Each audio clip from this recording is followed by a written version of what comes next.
CPCL போராட்டம். அந்த சிபிசிஎலுக்கு அந்த மாவட்ட மக்கள் பனங்குடி, நரிமணம், கோபுராஜபுரம் இந்த 3 ஊராட்சியை சேர்ந்த கிராம மக்கள் கிட்டத்தட்ட 600 ஏக்கர் நிலத்தை கொடுத்துட்டாங்க. நிலத்தை கொடுக்கும் போது மாவட்ட ஆட்சித்தலைவர் என்ன பேசுறாரு? நிலத்தை கொடுத்தவங்களுக்கு எல்லாம் நான் வசதி செஞ்சு தரேன், நான் வேலை வாய்ப்பு ஏற்பாடு பண்ணி தரேன், கான்ட்ராக்ட் லேபர்ஸ் பண்ணி தரேன், உங்க பிள்ளைங்க அடுத்து இன்ஜினியரிங் படிச்சுட்டு வந்தா, ஐடிஐ படிச்சுட்டு வந்தா, டிப்ளமா படிச்சுட்டு வந்தா இங்கேயே வேலை செய்யற மாதிரி நான் ஏற்பாடு பண்ணி தரேன்னு சொல்லி அந்த மக்கள் கிட்ட இருந்து 600 ஏக்கர் நிலத்தை ஆட்டை போட்டது சிபிசிஎல். 30 ஆண்டுகள் ஆயிடுச்சுங்க. அவங்க 600 ஏக்கர் நிலம் கொடுத்திருக்காங்க. அந்த நிலத்துக்கு இது வரைக்கும் ஒரு பைசா கூட கொடுக்கல. 30 ஆண்டுகளாக அந்த மக்கள் வெம்பி சாகுறாங்க. எப்பா எனக்கு ஒரு இழப்பீடையாவது கொடுத்து விடுப்பா அப்படின்னு சொல்லி. அடுத்து ஒரு 4 வருஷத்துக்கு முன்னாடி என்ன பண்றாங்க? திரும்ப நாங்க ஒரு 200 எக்ஸ்ட்ரா ஒரு 600 ஏக்கர் நாங்க நிலத்தை எடுக்கிறோம் அப்படின்னு சொல்லி கொண்டு வந்தாங்க.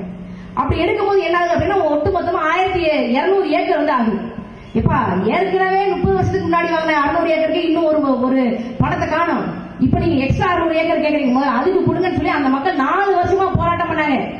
ஆனா நாம் தமிழர் கட்சி பிள்ளைங்க 2024ஆம் ஆண்டு போன ஆண்டு நாங்க போராட்டத்துக்கு போறோம். மக்களாகிய நீங்கள், பனங்குடி கிராம மக்களாகிய நீங்கள் ஒத்துழைச்சா போதும், சிபிசிஎல் கதவு ஓங்கி உதப்போம், சிபிசிஎல் இந்த மண்ணை விட்டு விரட்டி அடிப்போம் அப்படின்னு சொல்லி பேசுறேன். இவங்க என்ன பண்றாங்க? ஒட்டு மொத்தமாக அந்த சிபிசிஎல் நிறுவனம் இந்த மக்களுக்கு உடனடியாக நாங்க ஏதாவது செய்யணும் அப்படின்னு சொல்லி பரபரப்பா இருந்தாங்க. அந்த பனங்குடி கிராம பெண்கள் வருவாய் அதிகாரிகள் நட்டு வச்ச கல்ல தூக்கி புட்டிங்கி எரிஞ்சாங்க. மிகப்பெரிய புரட்சி பனங்குடி கிராமத்தை வெடிச்சது. அதனால சிபிசிஎல் காரன் நட்டிங்கன்னா கீழே இறங்கி வந்தா சிபிசிஎல் காரன் உங்களுக்கான நிவாரணத்தை நான் தருகிறேன் என்று சொல்லி சொன்னான்.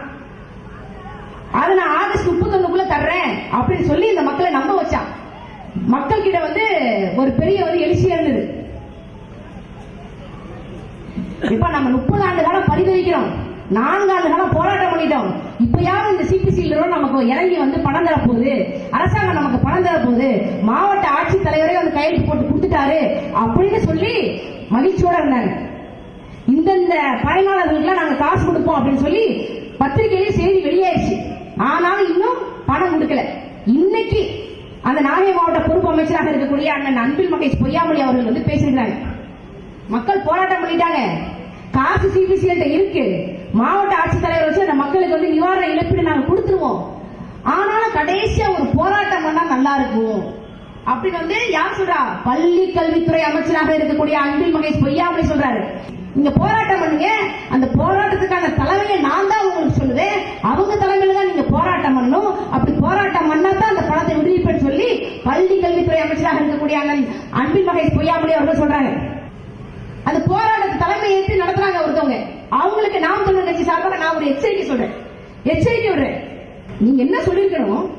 முதல்ல இந்த பாதிக்கப்பட்ட பனங்குடி கிராம மக்களுக்கு, நரிமணம் கிராம மக்களுக்கு, கோபுராஜபுரம் கிராம மக்களுக்கு காசை கொடுத்து தொலைங்க, மத்த டீலிங்க நம்ம டீலிங்க அடுத்து வச்சுக்கலாம் அப்படின்னு சொல்லி அந்த போராட்ட தலைமை சொல்லியிருக்கணும். ஆனா சொல்லல. அந்த போராட்ட தலைமைக்கு நாம் தமிழர் கட்சி சார்பாக ஒரு எச்சரிக்கை செய்கின்றேன். இந்த பொழப்பு பொழைக்கிறதுக்கு வேற ஒரு பொழப்பு பொழைக்கலாம். நாம் தமிழர் கட்சி சார்பாக நாங்க சொல்றோம். நமக்கு ஒரே ஒரு கருத்து தான். என்ன கருத்து? யோக்கியனுக்கு இருக்குல என்ன வேலை? போராட்டக்காரனுக்கு திருட்டு திமுக கூட என்ன பேச்சுவார்த்தை? எவ்வளவு பெரிய கேவலமான ஒரு விஷயம். 30 வருஷம் போராடுறாங்க, ஆனாலும் அந்த பொறுப்பு அமைச்சர் பணத்தை கொடுக்க மாட்டேங்கிறாரு. எவ்வளவு பெரிய அவல நிலை. எல்லா அரசியல் கட்சிக்காரங்க சொல்லுவாங்க, திமுக சொல்லுவாங்க, அதிமுக சொல்லுவாங்க, காங்கிரஸ் சொல்லுவாங்க, எல்லா பையனும் சொல்லுவாங்க, உங்களை நம்ப வச்சு ஏமாத்துவோம். இழப்பீடு தொகை நாங்கள் வாங்கி கொடுக்கணும், இழப்பீடு தொகை கிடைக்காது, மறந்துருங்க, இழப்பீடு தொகை கிடைக்காது. நாம என்ன சொல்றோம்? எனக்கு ஒரே ஒரு நம்பிக்கை தான், கேளுங்கள் தரப்படும், தட்டுங்கள் திறக்கப்படும். அந்த மாதிரியான இயேசு சொன்ன அந்த அகிம்சை வழியில நான் போல மிதிச்சு தள்ளுவோம். வர்றீங்களா இல்லையா? மிதிப்போம். ஊர் கோடி ஒன்னா முடிவெடுங்க. சிபிசிகளை மூட வேண்டும் என்று நீங்கள் முடிவெடுத்தால் சிபிசிகளின் கதவுகளை மிதிக்கக்கூடிய முதல் காலாக என்னோட கால் போராடி வாங்க. ஒன்னா சேருவோம். நிலம் பாதிக்கப்பட்டுச்சு.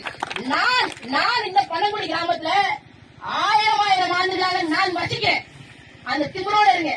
என் நிலம் எனக்கு தான், எனக்கு அடுத்து என் பேரப்பிள்ளைகளுக்கு, எனக்கு அடுத்து அவனுடைய பேரப்பிள்ளைகளுக்கு என்கிற முடிவை நீங்க எடுக்கணும். 600 ஏக்கர் சிபிசிகள் கையில கொடுத்துட்டு ஐயோ குத்துதே கொடையுதே அப்படின்னீங்கன்னா ஒண்ணுமே பண்ண முடியும். அஜா புயல்ல நான் இழுத்து போயிருந்தோம். ஒரு ஆண்டுக்கு 500 கோடி ரூபாய் சம்பாதிக்கிறீங்க. இது வரைக்கும் 50,000 கோடி சம்பாதிச்சிருப்பியா? 1 கோடி எடுத்து போட்டியா கஜா புயல? என் மக்கள் இருக்கிறதா நிக்கும் போது 1 கோடி எடுத்து போட்டியா? கஜா புயல் வரமாட்டேன், என் இளைஞர்களுக்கு வேலை வாய்ப்பு உருவாக்கி கொடுக்க மாட்டேன், என் பிள்ளைகளுக்கு பள்ளிக்கூடம் கட்டி கொடுக்க மாட்டேன், எதுக்குமே உதவாத நீ எனக்கு 5 லட்சம் கொடுப்பேன். நான் நம்பணும். 1992 சொன்னீங்க எங்க நிறுவனத்தை வேலை பார்க்கிற அளவுக்கு யார் இங்க படிக்கலன்னு சொன்னீங்க. சொன்னீங்களா? சொன்னாங்களா இல்லையா? இந்த கம்பெனில வேலை பார்க்கறதுக்கான குவாலிபிகேஷன் இந்த ஊர் இளைஞர்களுக்கு இல்லைன்னு சொன்னீங்க. 30 ஆண்டுகள் கழிச்சு கேட்கிறேன், எனக்கு தகுதி இருக்கா இல்லையா? அந்த தகுதி ஏன் நீ உருவாக்குற? எங்க அண்ணன் சொல்லுவாரு, எங்க அண்ணன் செந்தமிழன் சீமான் அவர்கள் சொல்லுவாரு, இந்த தமிழ்நாட்டை பிடிச்சிருக்கக்கூடிய எல்லா பீழையான பிரச்சனைகளுக்கும் வேர் தேடி மூலம் தேடி போனீங்கன்னா அங்க மஞ்சள் சாலை போட்டு கருப்பு கண்ணாடி போட்டு ஒரு கருத்தை போய் உட்கார்ந்து சொல்லுவாரு. போராட்டம் வாழ்க்கையா? நம் போராட்டத்தை நம்ம கையில திணிச்சவனை போராட விடணும். நமக்கு ஏன் துன்பத்தை கொடுத்தாலும் அவனுக்கு அதே துன்பத்தை திருப்பி கொடுக்கணும்.